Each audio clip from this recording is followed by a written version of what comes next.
Coming up, major milestone, BioCrossroads, marking 20 years of growth in Indiana's $80 billion life sciences sector. CEO Patty Martin will join us with a story of investment and jobs touching every corner of the state and what we can expect next. And a milestone for investment in Indiana. Venture capital investment topping $1 billion in 2021, exceeding the total dollars invested in 2019 and 2020 combined. I'll talk with Elevate Ventures CEO Chris Lamoth. Plus, I'm Mary Rachel Redmond in the Princess City, where barrels of beer once flowed by the tens of thousands. But the bubbles and hops, well, they've long stopped, leaving this pre-Civil War era building in danger of demolition. I'll have more from Mishawaka coming up. Details on those stories and much more ahead on this edition of Inside Indiana Business.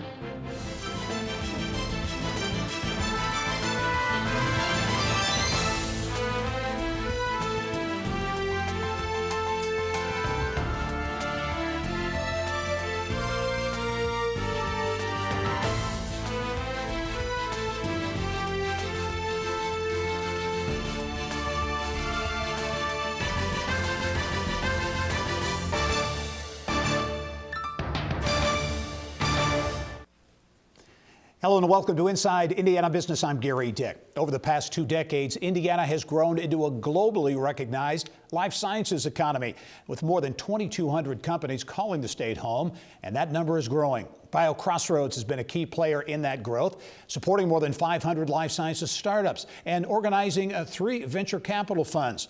With perspective and a look at what's next, I'm pleased to welcome back to the show BioCrossroads CEO Patty Martin. Patty, welcome to the show and congratulations on the milestone.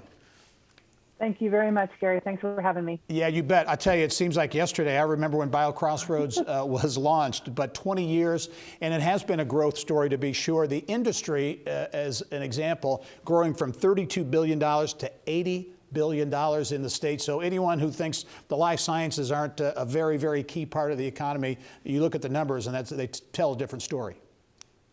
They absolutely tell a different story. And a little known fact, Gerry, is that we actually export the most product out of the state of Indiana, with the exception of California. So we are a big player in life sciences. Wow, that is an amazing statistic. And, you know, I think many people hear of Lilly and Roche, and you going down the list, the assets we have here, Purdue and IU.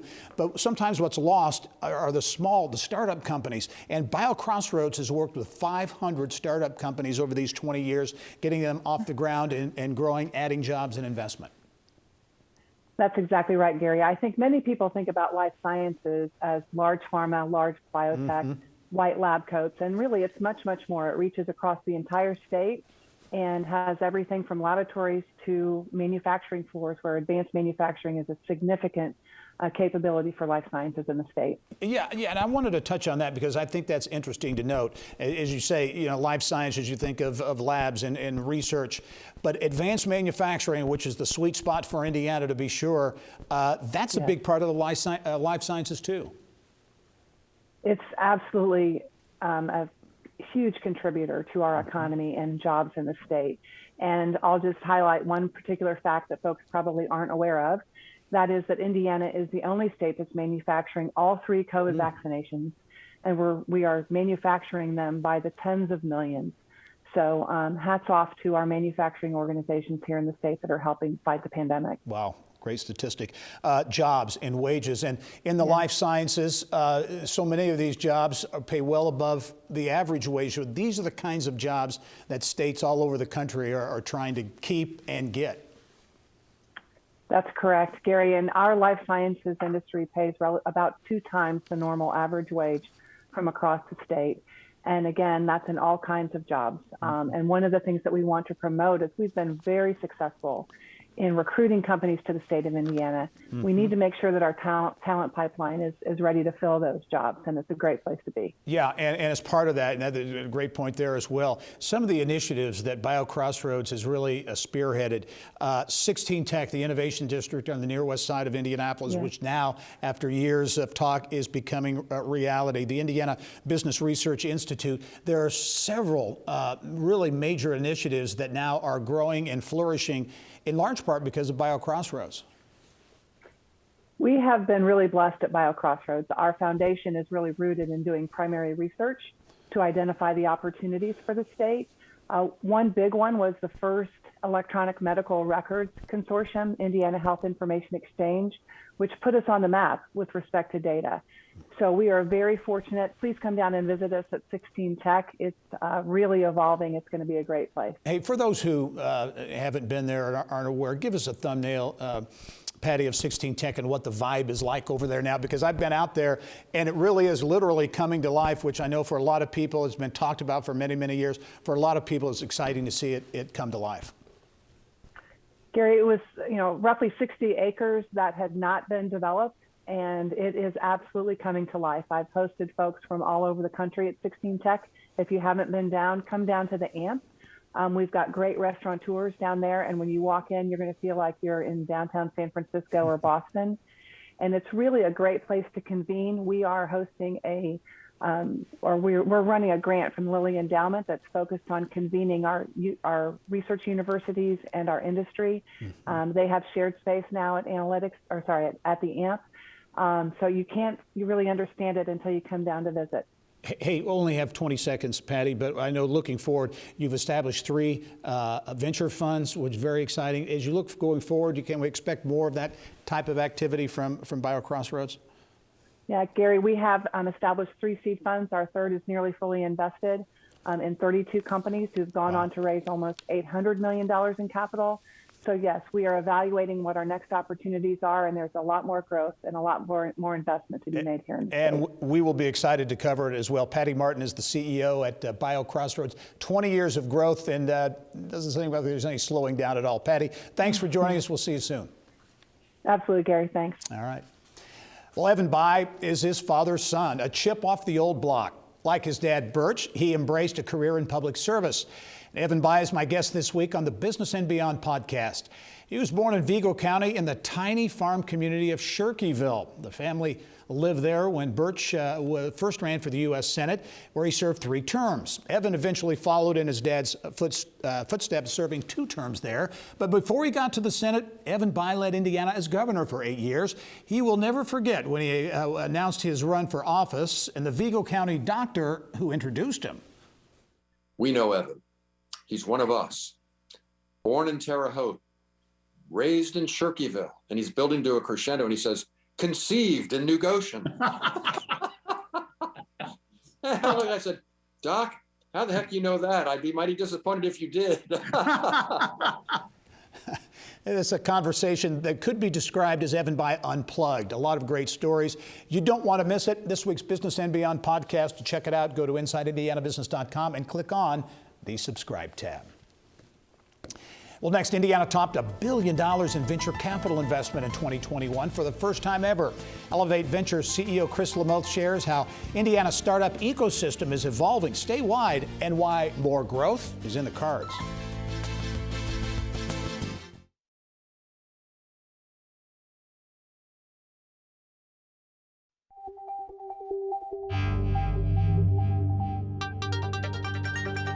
It's time to go inside innovation. Well, investment in Indiana companies has never been stronger. That according to Elevate Ventures' 2021 Indiana Venture Report. Last year, Indiana generated deals resulting in $1.4 billion in venture investment, an increase of nearly 200%. And here to break down the numbers and the impact, I'm pleased as always to be joined by CEO Chris Lamoth. Chris, welcome to the show. Delighted to be here. Thanks, Gerry. Yeah, big number, and this whole venture equation, if you will, has been a tough one over the years for Indiana to solve. But the Elevate Ventures Venture Report came out $1.4 billion, significantly higher than the last couple of years. What's really driving it, Chris? You know, I think there were some national trends there, Gerry, that were positive. For instance, venture deals across the country are almost double what it was the previous year, which is quite remarkable. I think that there's more and more people putting money into through angel investment, through VC, private equity, versus the markets nationally. And I think that we've followed that trend here in Indiana as well.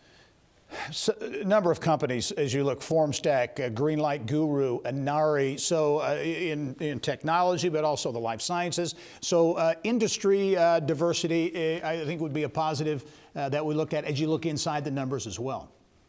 Yes, I think the majority of our deals are business to business, very tech oriented and related. But I think one of the great opportunities, and we're seeing it begin to build in Indiana, is in the life sciences, as you're beginning to see engineering and life sciences coming together and creating new therapies, new methodologies.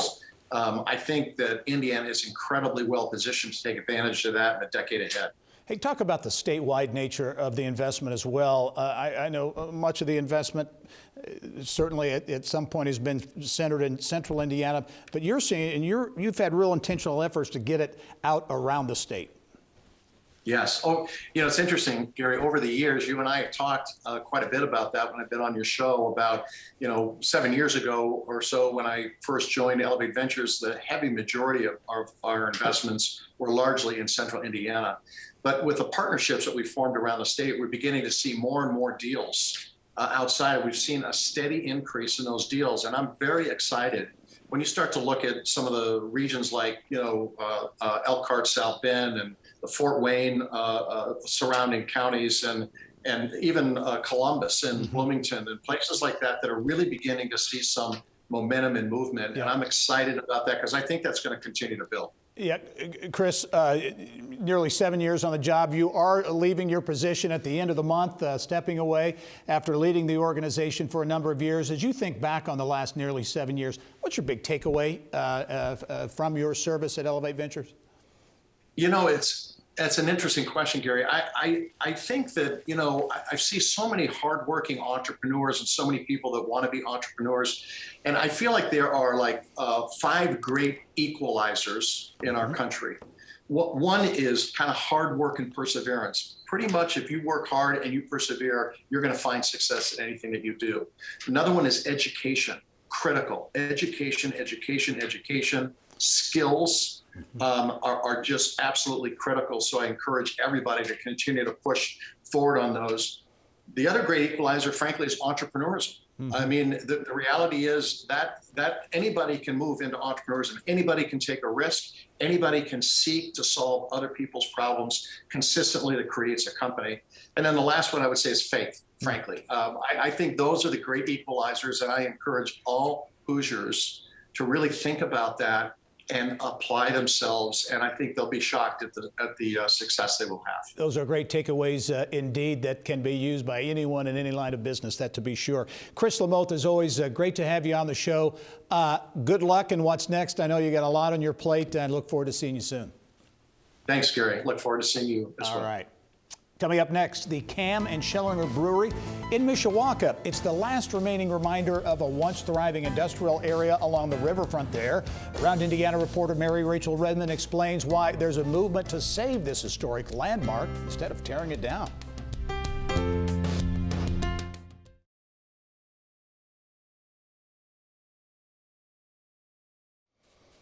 Well, the final destination in our Endangered Indiana series takes us to a long-abandoned brewery in northern Indiana. For nearly a century, KAMM and Schellinger boomed along the St. Joseph River, at one time producing more than 75,000 barrels of beer a year. But time has taken its toll on the pre-Civil War era building that sat empty now for several decades. Around Indiana reporter Mary Rachel Redmond has more from Mishawaka. One beautiful beer. The oldest known recipe in the world is beer. A dry beer, a mellow beer, a hearty beer. In fact, some historians even credit the cold one with the rise of civilization itself. For thirst-quenching refreshment. So one could argue America's earliest breweries should be considered hallowed ground, especially if they're still standing. It may not be a Coors or a Budweiser, but in its day, KAMM and Schellinger was quite the operation. And then KAMM and Schellinger, they may not have been one of the largest industries of Mishawaka, but they had lots of products and their name was everywhere. But it was brothers-in-law Adolf KAMM and Nicholas Schellinger, both German immigrants, that would make the KAMM and Schellinger Brewing Company one of Mishawaka's most celebrated manufacturers. KAMM Schellinger Brewery started in 1853. The KAMM family, there are two houses. This house and that house were family homes. Mrs. KAMM at one time cooked for the workers, so it was a family affair. One of my favorite parts is that in the Prohibition they started making root beer and other types of things. When Prohibition ended, KAMM's was the state's first brewing operation to resume making beer, and production hit an all-time high. So much so, it sponsored the number 47 KAMM Special in the 1938 Indianapolis 500. It was a successful family-run business for almost 100 years.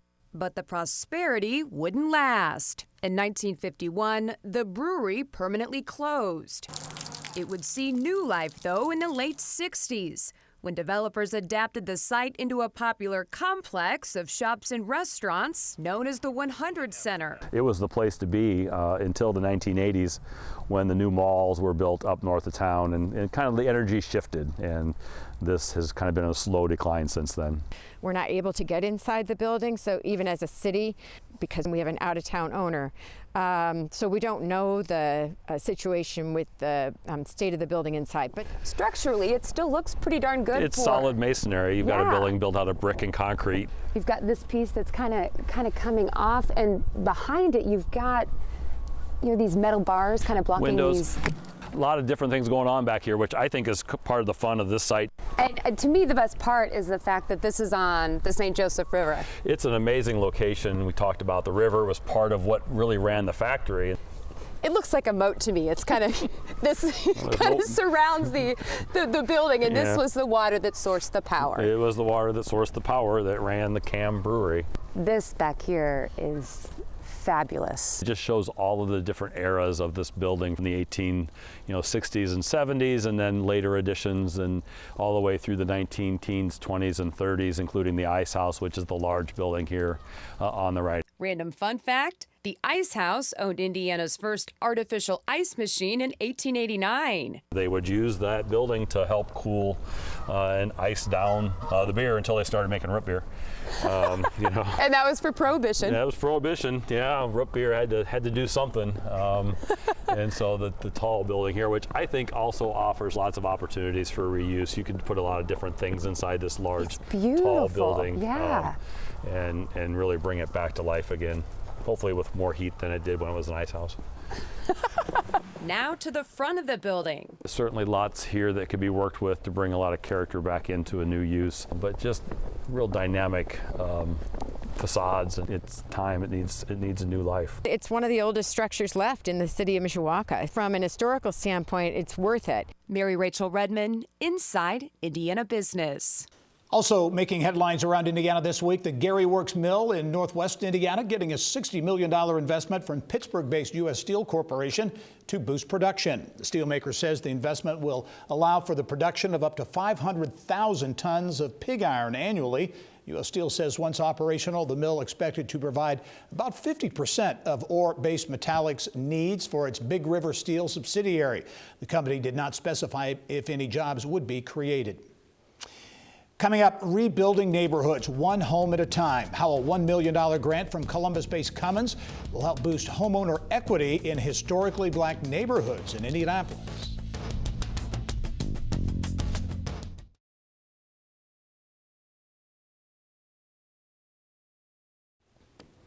Well, the Martindale-Brightwood neighborhood on the near northeast side of Indianapolis undergoing a transformation, thanks in large part to Columbus-based CUMMINS and a more than $1 million grant.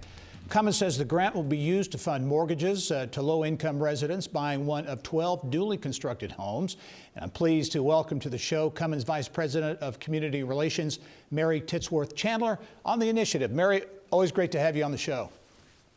Hi, Gary. Thanks for having me. This is an interesting initiative. I know companies all over the country are looking for ways to help build community, and this, I think, is a unique way, and it really does get at black homeowner equity in allowing African Americans to build wealth. Talk about kind of the how you came up with the idea for the program.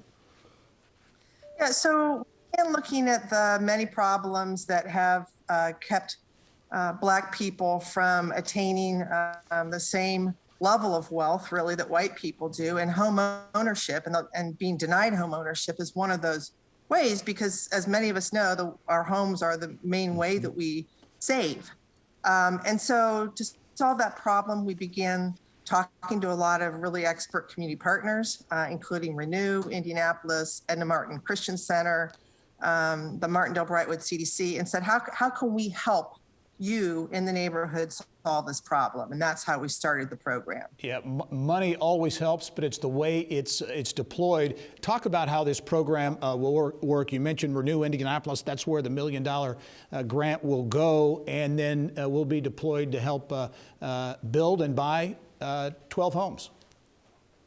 Yes, the city of Indianapolis and their funding is helping build the homes too. Our money is specifically going to help fill those gaps that a lot of people face when they try to buy a house. For example, putting together a down payment. So our money will help fill down payment assistance, for example, and then it will immediately or over time inure or become part of the homeowner's equity or savings in the house. Mm-hmm. And interesting, too, that the people who are going to be building the homes, the construction workers and all the different ancillary support workers will be Black individuals as well. That's right. So we're looking at every single piece of the value chain. And of course, we know that realtors, developers, builders, Renew is working hard with us to identify largely Black professionals to fulfill those roles. So it'll be a neighborhood enrichment, if you will, more than just the house itself. Do you anticipate this can be an ongoing program? I know you're just getting started now, but as you look at the metrics and things like that this can be an annual program? I think it'll take a while to build the houses, but we're certainly looking at this as a pilot to learn from and repeat, not only in Indianapolis, but in other cities where Cummins has a presence. And we also hope, Gary, that other funders, banks, foundations, will look at this program and say, hey, this is a really unique way to solve the problem. Let's do similar things in other neighborhoods or even in the Brightwood neighborhood itself also. Major initiative, the Martindale-Brightwood neighborhood here in Indianapolis. Mary Titsworth Chandler coming to us from Cummins' beautiful office in downtown Indianapolis. Mary, thanks for joining us, and we'll be following up on the program going forward. Many thanks, Gary. Appreciate it. All right. Well, coming up, Hope Bridge. It is one of the largest autism therapy service providers in the entire country, hiring more than 4,000 employees with plans to open up 40 new locations. In the business of health, we'll hear why demand for therapists and other specialists is far outpacing supply.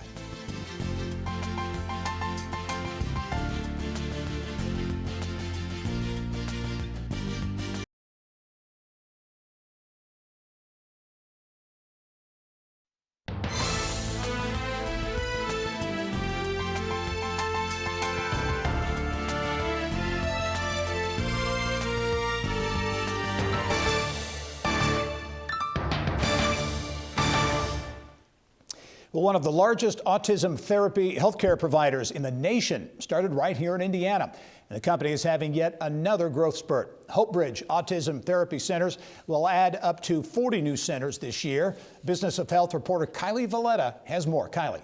Thank you, Gary. The new location set to open this year will bring the total to 140 centers in 12 states. Specializing in autism services for children, Hope Bridge also plans to double its workforce, hiring 4,000 new employees this year.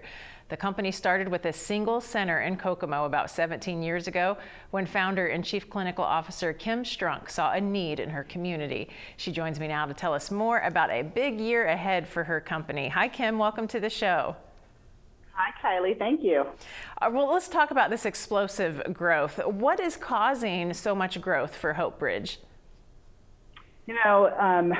Really for the last 17 years, the prevalence and the need for the services has just been kind of mind-blowing. Recently, the CDC just updated their prevalence rates for autism to 1 in 44. But I think that, along the way, we've seen such progress in diagnostic processes and procedures that we're just really starting to be able to see these kids, the need really show. and excited to be able to provide the service that they need to get them help and help them to live their best life. And also, I want you to mention your acquisition, because that really drummed up some numbers for you too, right? Yep, absolutely. So Hope Ridge, for the first time, we acquired another autism company, which allowed us to expand our footprint to 12 states. So we are really a national presence, mostly Midwest, but we do have a couple of centers out west as well. All right, we mentioned up top you're hiring 4,000 employees this year across your 12 states. Talk about what that growth is going to look like here in Indiana. Yeah, so excited. You know, we have 19 centers in Indiana, and I think last time we spoke, we were just getting ready to open our Elkhart, Indiana center, and so excited to tell you that that is up and running and doing really well. But in Indiana, we are still looking and exploring at areas that may need a center. We are looking at about 450 jobs created in Indiana alone. Out of those 4,000, about 450 will be in Indiana, and that will be to fill the existing centers. We also just expanded our Carmel center, so they just doubled in size, moved to a new location and doubled in size there. Continuing to expand the centers that we have in Indiana, as well as continue to look for additional sites that might be good. Okay, so we mentioned you're hiring 4,000 company-wide, about 450 here in Indiana.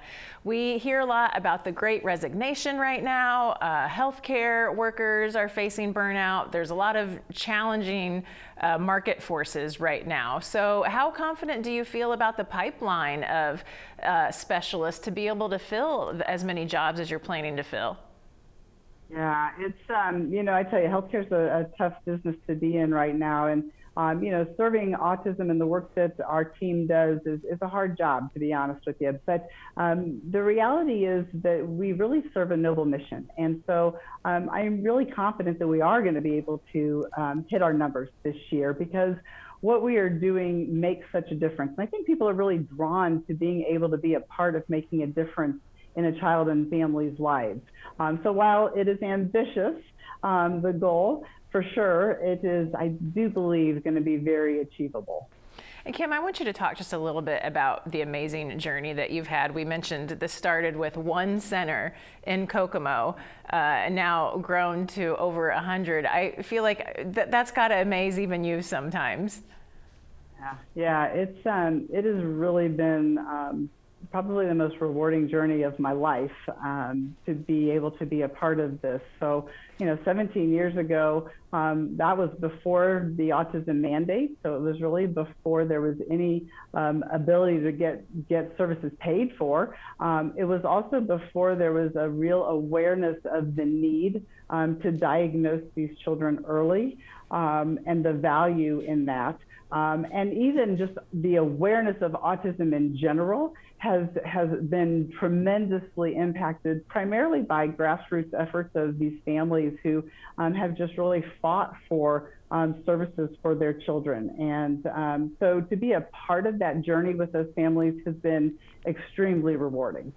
And I want to talk just briefly about the bottleneck that you've mentioned off camera. Your company really focuses on diagnostics, and that addresses a bottleneck that a lot of families come up against. So can you explain that a little bit?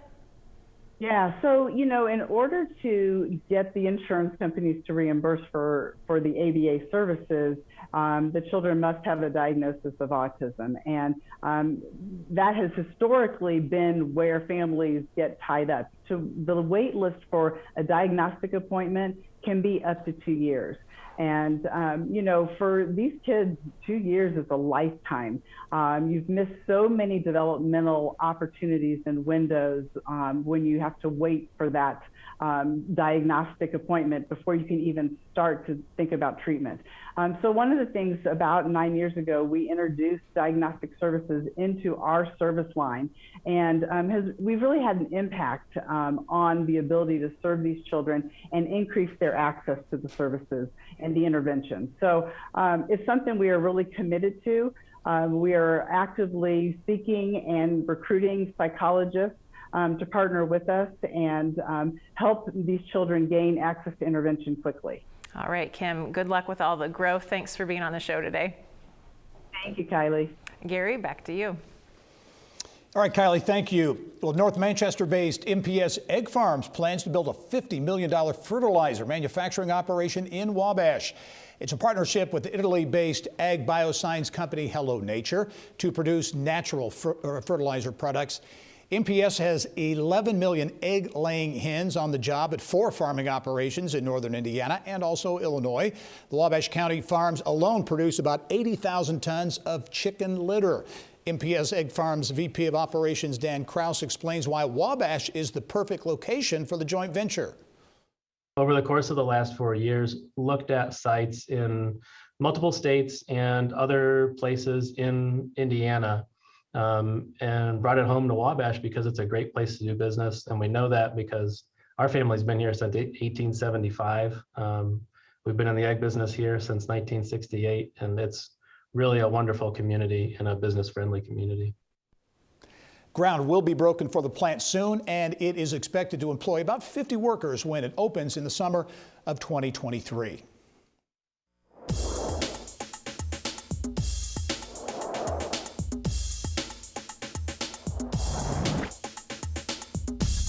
It's time now for Eye on Education. Robotics is important to me because I know the world needs problem solvers. I like making new friends. It's actually a really good experience getting to drive and doing the programming and stuff. Well, the Indiana VEX Robotics State Championship not only makes learning fun, also brings together students and teams from all over the state to showcase their talent and dedication to robotics. Through the efforts of the TechPoint Foundation for Youth, Indiana has become the #1 state in the country for robotics programs at the elementary and middle school levels. I'm pleased to welcome to the show the president and CEO of the TechPoint Foundation for Youth, George Giltner, to talk about the event, how it will showcase the talent of more than 245 elementary, middle, and high school teams. George, welcome back to the show. Thank you very much for having me. So the state championship is next weekend, March 12. Amazing to me. We'll get into this, the numbers that we're seeing on the robotics programs here in Indiana. But the TechPoint Foundation for Youth is really spearheading this program. Give us a thumbnail description of this VEX Robotics competition. Next week's the state championship. But how many schools are involved and really what it's all about? Yeah, so I mean, it kind of starts back where we've been providing what we call robotic startup grants to elementary, middle, or high schools all over the state of Indiana. So to help start robotics teams and bring access to students in need so that they have equal access to STEM education. The students all the way back at the beginning of the school year in August have been building robots, competing at local competitions to earn their way at the state championship held, as you mentioned, March 12th at Lucas Oil Stadium. So this is kind of the big celebration, just like a state football championship, right? They go to the Lucas Oil Stadium to compete. The robotics students, elementary, middle, and high school, it's grown up to 274 teams from all over the state will actually come to the stadium and compete to make their way to the World Championship in Dallas, Texas. Yeah, we're going to talk about the impact and the impact on the STEM pipeline here in Indiana. But talk about the growth. I know COVID affected the competition and programming certainly, but talk about how many kids, young people are involved in the VEX Robotics competition. Yeah, the little graphic kind of over your right shoulder highlights where Indiana started back in 2015. And this was under the direction of Mayor Ballard, and when he was the mayor of the city of Indianapolis, trying to help start robotics teams in schools in Indianapolis. And you can see there's a huge growth in central Indiana, but not a lot outside. And so he went to TechPoint Foundation for Youth about 7 years ago to said, let's take what we have, the momentum we have in Indianapolis, and let's go statewide with it. So for the last 7 years, we've been handing out grants, helping train teachers to make learning how to be a robotics coach accessible, easy, and fun. And it has taken off beyond what we expected. As you said, propelling us as the leader in STEM education in the country, of having more elementary and middle school robotics teams than any other state. 2 years ago, pre-COVID, we almost had 2,500 robotics teams. Wow. That rivaled California, Texas, Florida, all the larger states. And even during COVID, we were showing strong numbers. So the first year of our pandemic, we had about 700 teams. This year, we have about 1,500. So we're not back to where we started, but we're moving in the right direction. And with the state championship coming up, I think that's going to be kind of the capstone of the year and launch us into the next school year in 22-23. I have to ask you, too, a lot of attention being placed on getting more girls and women in science, technology, engineering, and math, STEM fields. This program is certainly doing that, I know, in a big way. Our mission at Tech Point Foundation for Youth is make sure that there's equal access to STEM education, meaningful STEM education, and our priority populations are girls, students of color, and low-income students. And so we have major, I would say, initiatives and priorities to make sure that girls, students of color have equal access. And we've seen a tremendous amount of growth, both for girls and students of color. We used to have dozens on that map in 2015, dozens of girls on robotics teams. And in 2022, we now have almost 15,000 girls on robotics teams. 43% of our students are girls, which is tremendous. And about 25% of our students are students of color. So when companies, corporations are talking about a diverse talent pipeline, that is where we come in, is we're starting as young as first grade to try to give confidence and competence to girls, students of color. So by the time they make career decisions or go to college or careers, they are interested in these STEM fields, and they hopefully one day work for these companies. It's an amazing program, enjoying some amazing growth. The VEX Robotics State Championship next weekend, March 12th. George, I should mention, too, Group 1001 is the title sponsor of the competition. George Giltner is the president and CEO of the Tech Point Foundation for Youth. George, thanks again, and keep us posted on next week's competition. Thank you, and hope maybe you can join us on your birthday. Very good. I'll see what I can do. Thanks, George. Thank you so much for having me. All right. Well, still ahead, basketball bonanza, the IHSAA boys and girls tournaments, Big Ten men's and women's hoops, Horizon League, NCAA men's March Madness. Horizon League's commissioner will join Bill Benner to break down the business of basketball.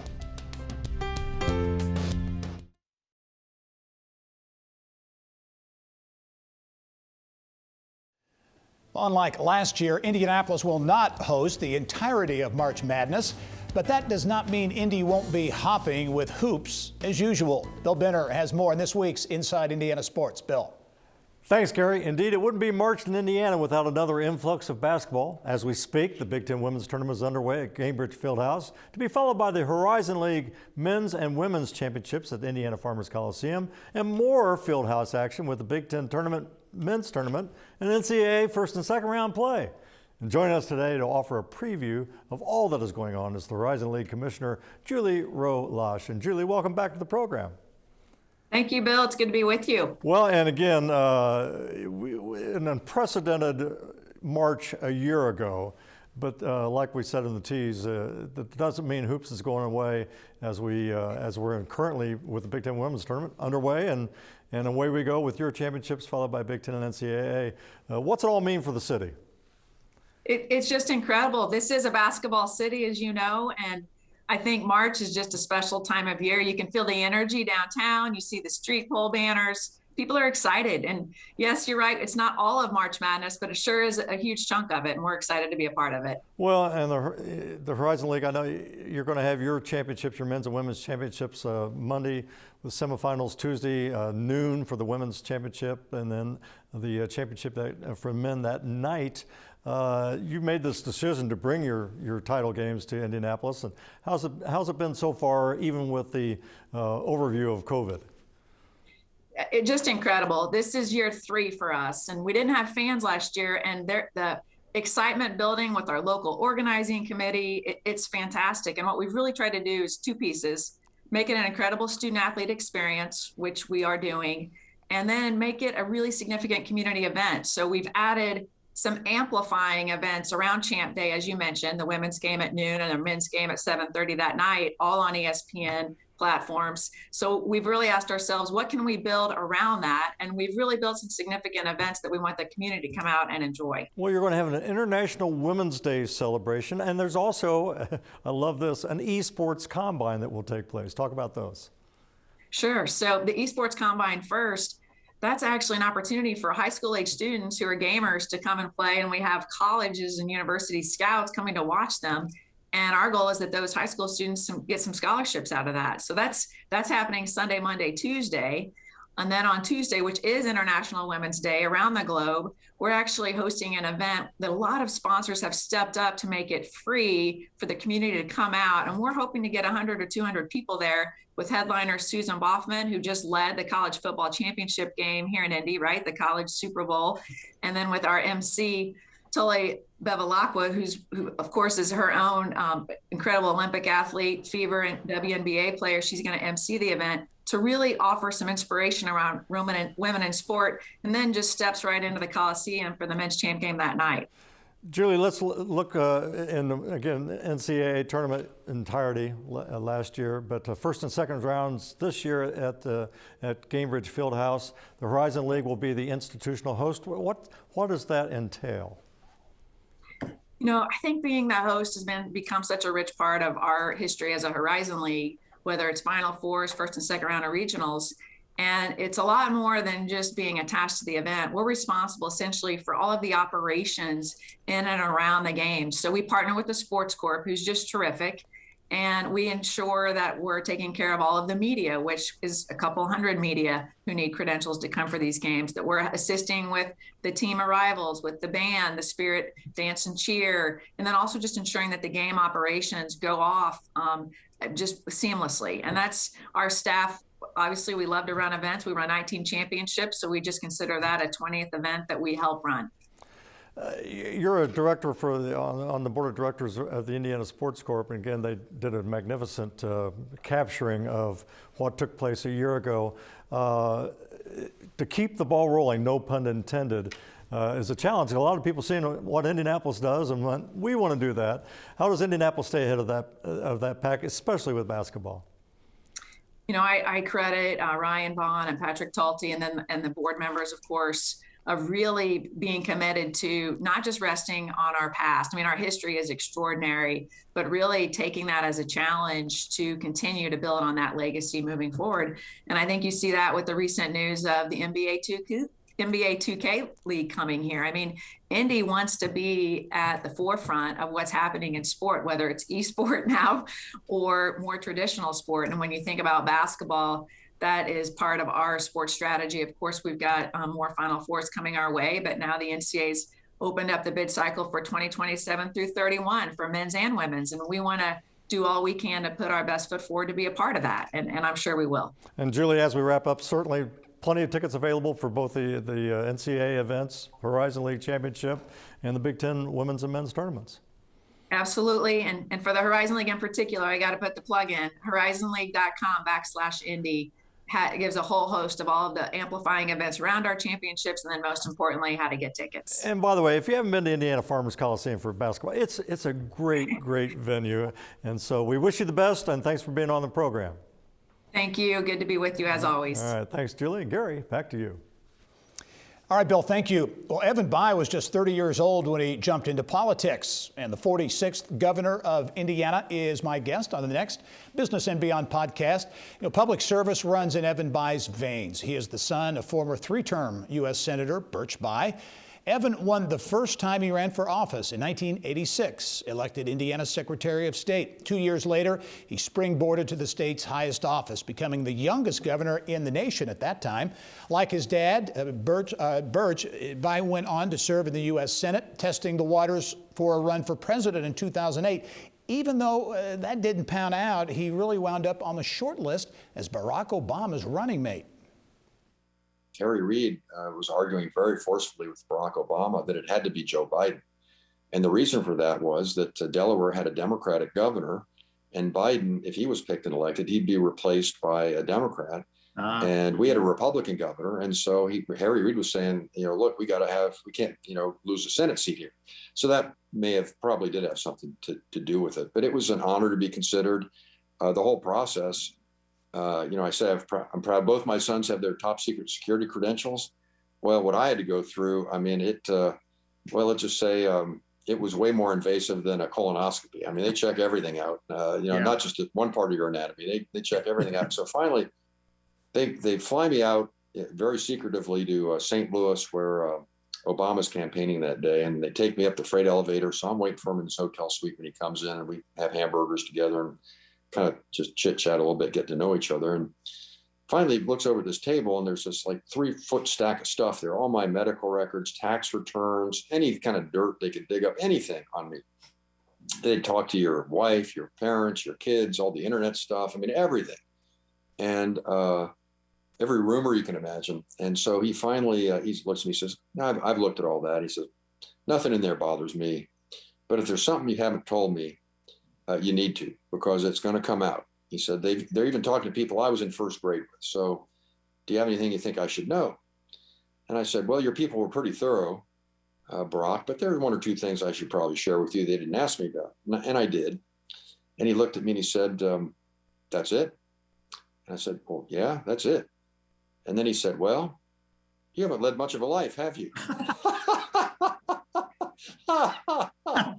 Which I always got a big kick out of that. An interesting and revealing conversation with Evan BAYH on the next episode of the Business and Beyond podcast. To check it out, just go to InsideIndianaBusiness.com and click on the subscribe tab. Coming up, the remote work trend continues, creating an opportunity for virtual platform companies to add to their client base. How Aleo is helping, and also seeing what else is in the IBJ making headlines. That's coming up. Stay with us.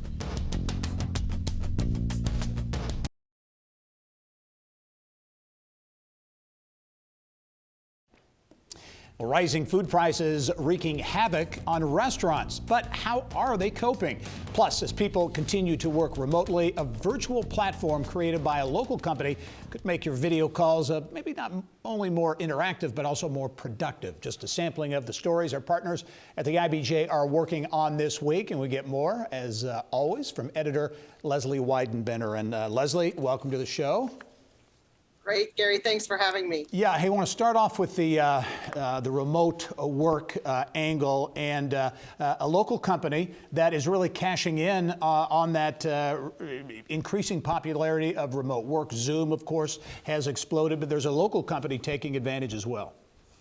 Yeah, Carmel-based Aleo, which was founded by Brandon Fisher, is one of the companies that has taken advantage of this by creating a platform where people can do so much more than just have meetings. I mean, I think we're all kind of zoomed out, but I think the idea is that if Zoom could be so much more productive, if you could do so many more things, you could share your screen more easily, you could work on a document all at the same time. That makes a meeting a lot more productive. Yeah, very interesting. And interesting to me as well that High Alpha, the venture studio that have spun out so many companies, they're apparently involved in 4 of these type of companies. That's right. They have Philo, Docket, Boardable, and then they have another one that they has not launched publicly. It's operating in stealth mode right now. So we'll look for another one of these companies to be coming out soon. Very interesting. Okay. Restaurants, they've obviously been extremely challenged, a very difficult period during the pandemic. Now, as we're beginning to come out of the pandemic, they're faced with rising prices, food prices. You know, I was really surprised by how high some of these price increases are. I know we're all seeing it at the grocery store, but, you know, one restaurant told us that a case of chicken, for example, has the prices risen from $33 to $110. In addition, for example, to-go containers, the price of to-go containers has doubled, and it's causing a real headache for restaurants. They have to figure out, are they going to eat those costs or are they going to pass them on to customers? Tough choice. Yeah, very interesting. Also want to mention, I think this is an interesting story. Herff Jones, a traditional school graduation company many of us grew up with, they're coming into the digital age, right, with a new partnership. Yeah, you think of them as the people who do class rings and who do yearbooks, but they've invested in a startup called StageClip, and StageClip helps give students an opportunity to share their graduation moment on social media. And so that's become a big push for Herff Jones, which, you know, really brings them into the digital age. Yeah, very interesting. All those stories are interesting, and there's a lot more as well in this week's IBJ. Leslie Weidenbender, as always, thanks for joining us. Have a great weekend. Thanks so much, Gary. You too. All right. Well, this week, a new study shows residents in Clark and Floyd counties are supportive of tourism efforts in southern Indiana. A survey commissioned by the destination marketing organization SOIN shows residents also have a desire for more opportunities, particularly following the pandemic. The survey, conducted last fall by Ohio-based Longwoods International, among the key findings, about 75% of respondents said tourism is good for both the state and local economies, and they also believe the positive benefits of tourism outweigh any negatives. And I'll be right back after this. Stay with us.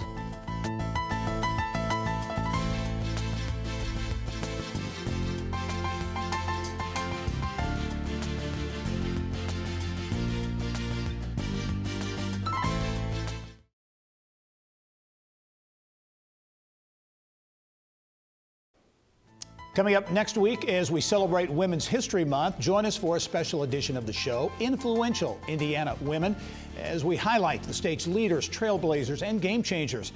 50 years ago, as the Title IX was introduced, passed, and there was a distinct Hoosier connection to this consequential legislation for women and girls. Plus, our Trendiana segment looks at 5 hot women-owned companies. Thanks for joining us. I'm Gerry Dick. Go out and make it a successful week.